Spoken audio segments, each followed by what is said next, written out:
আসসালামু আলাইকুম ওয়া রাহমাতুল্লাহি ওয়া বারাকাতুহু। এসব জ ফলা দিয়ে শব্দ শিখি। আসলে এই ফলাটা বাচ্চাদেরকে পড়াইতে আসলে আমরা অনেকেই হিমশিম খাই, এবং বাচ্চাদেরকে এই 7টি ফলা পড়াইতে গিয়ে বাচ্চারাও ফলা বুঝে না, কেমনে পড়বে। তো আমরা যদি সহজ একটা পদ্ধতিতে বাচ্চাদেরকে ফলা শিক্ষা দেই, তো সংক্ষিপ্ত আকারেই বাচ্চারা কিন্তু শিখতে পারবে।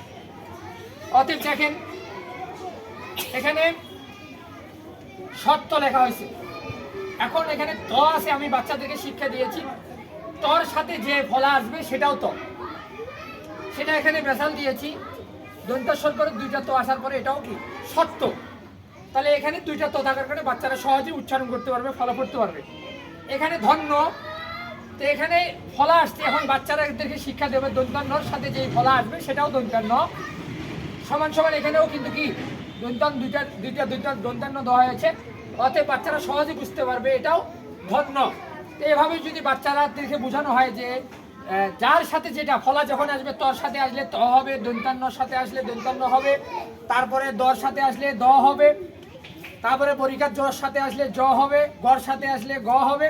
এভাবেই যদি বাচ্চাদেরকে ফলাটা সংক্ষিপ্ত আমরা শিখাইতে পারি, তাহলে অতি সহজেই কিন্তু বাচ্চারা কি করতে পারবে, শিখতে পারবে। তাহলে এত ফলার কঠিনে যাইতে হবে না।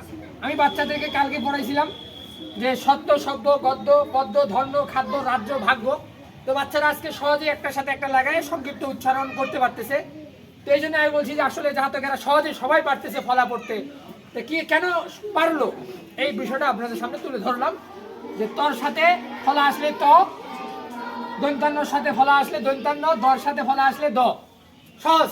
তোরা যদি দুইবার দ উচ্চারণ করে, দুইবার দন্তান্ন উচ্চারণ করে, দুইবার ত উচ্চারণ করে, তো বাচ্চারা সহজে শিখতে পারবে। আল্লাহ পাক সবাইকে বোঝার জন্য তৌফিক দান করুক।